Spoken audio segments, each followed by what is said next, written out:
Alors Maxime, pour le site internet véloclub.net, quand et comment as-tu commencé à faire du cyclisme? J'ai commencé en minime première année à mon club de l'Union cycliste Culose-Belay. Donc c'est un petit club chez moi et j'ai commencé avant de jouer au foot. Et j'avais un caractère, je voulais toujours gagner et puis toujours des disputes après les matchs quand on perdait. Donc mon père m'a dit tu vas faire un sport tout seul.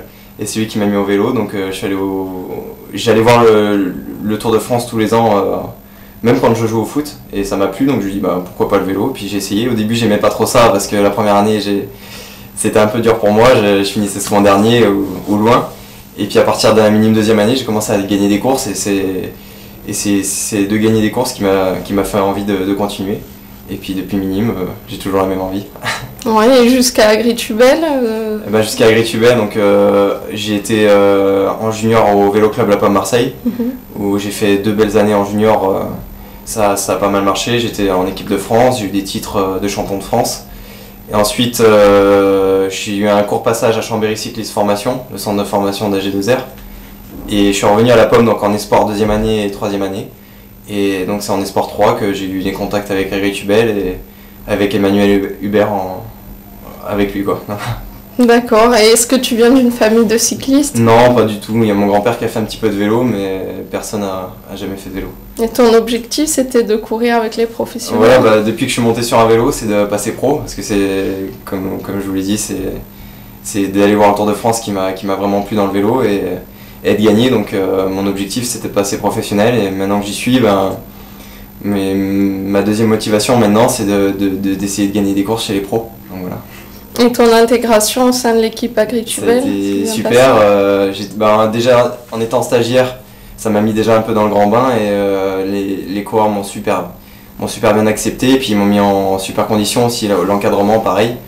Et donc j'ai abordé la saison un peu plus sereinement, avec un peu moins de peur que quand j'ai été stagiaire. Donc comme j'ai eu des petits passages déjà chez les pros l'année dernière. Et donc cette année je commence super bien la saison, quoi.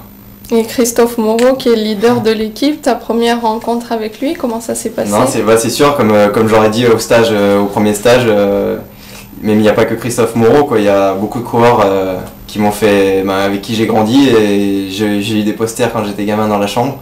Donc comme j'aurais dit au premier stage, voilà, devant eux, j'ai dit c'est grâce à vous si j'ai un peu commencé le vélo et que j'aime le vélo, c'est vous qui m'avez fait rêver et donc c'est avec un grand plaisir que je suis avec vous maintenant, voilà. Et ton programme et tes objectifs pour la saison 2008? Pour la saison 2008, mes objectifs, ça va être surtout les courses de classe 2, d'essayer de remporter une victoire dans des courses de classe 2, comme le Tour du Nord-Isère, c'est la course qui m'a fait passer pro, le Rhône-Alpes-Isère Tour, ou le Tour du Vaucluse qui est un peu chez moi. Ensuite, les principaux objectifs, ça va être le championnat de France et le Tour de l'Ain qui est chez moi aussi.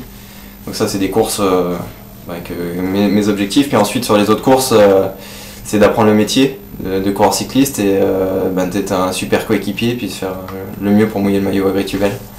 Plutôt sprinter ou grimpeur? En amateur, j'étais plutôt complet. J'ai gagné le Tour d'Eure-et-Loire qui est une course de rouleur sprinter. J'ai fait 3ème de la Ronde de l'Isard, c'est une course de grimpeur. Le Rhône-Alpes-Isère Tour, c'est une course de grimpeur. Je fais 4ème du championnat de France de contre-la-montre l'année dernière. Donc je suis plutôt un coureur complet chez les amateurs et là chez les pros, je vais essayer de garder un peu le même profil, d'être coureur complet pour essayer d'aider l'équipe sur tous les terrains, quoi.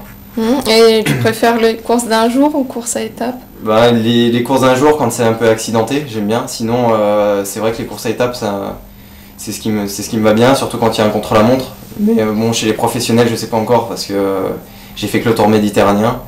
Donc ça s'est plutôt pas mal passé, donc j'espère que ça va continuer comme ça. J'ai entendu beaucoup de compliments à ton égard.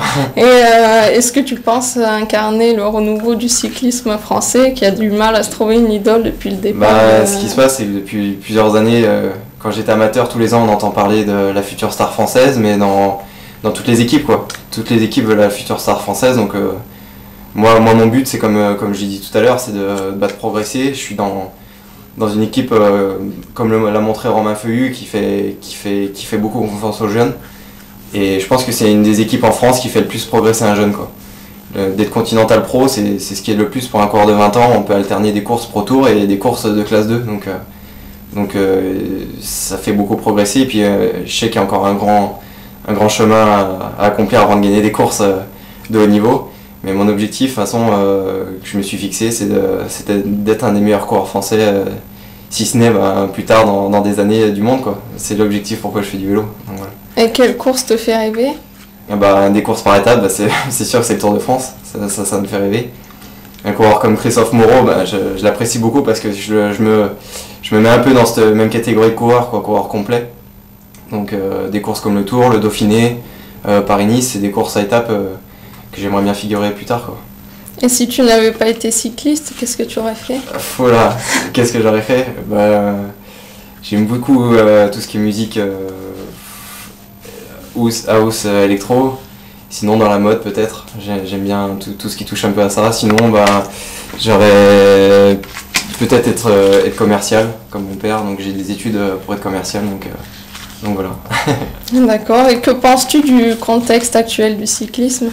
Le contexte actuel, je sais pas si on va arriver un jour à trouver la solution, si c'est pour le dopage.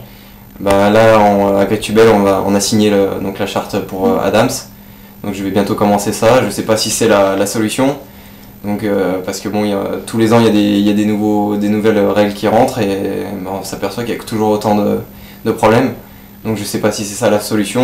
Moi je serais à la tête de la fédération de l'UCI, ça serait simple, ça serait le coureur qui se fait prendre une fois contrôlé positif, c'est fini, plus de licence, que ce soit en amateur ou chez les professionnels, ça serait comme ça.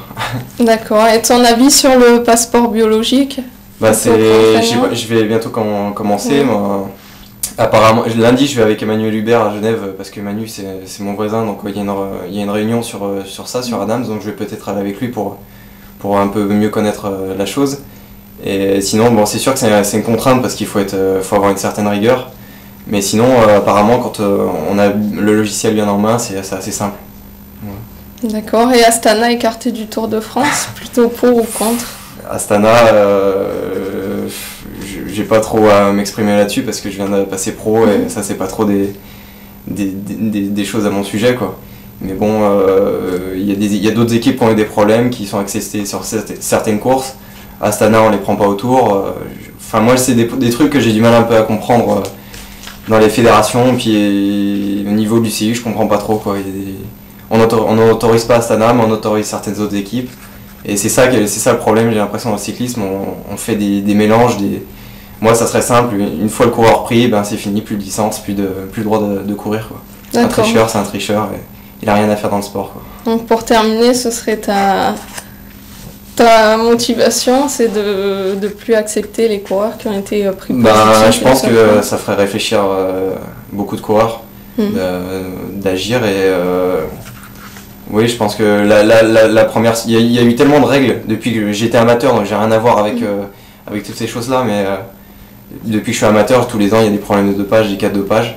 Et ce qui est malheureux, c'est qu'il n'y a pas que notre sport, mais bon, comme il y a eu beaucoup d'affaires dans le cyclisme, on est beaucoup touchés. Et voilà, moi, la solution que je ferais, c'est fini. Le coureur qui a un seul problème, qu'on juge qu'il a été contrôlé positif, il faut l'écarter du monde du sport, quoi. Voilà. D'accord, et pour motiver les jeunes aujourd'hui, qu'est-ce que tu leur dirais pour faire du cyclisme? C'est de suivre... J'ai été beaucoup avec cet hiver dans des clubs vers chez moi, j'ai fait un cyclocross, alors je fais pas du tout cyclocross, pour encourager les jeunes, parce que dans là on est que deux coureurs, il y a moi et Michael Buffaz, et pour leur dire de continuer, il faut rêver et d'y croire, parce que moi j'ai commencé en mini première année dans mon petit club de Culose-Belay, jamais j'aurais cru qu'un jour je serais aux côtés de Christophe Moreau, Rinero, dans une équipe comme ça, il faut croire et il faut pas rêver sa vie mais vivre ses rêves. Donc voilà. D'accord, merci Maxime.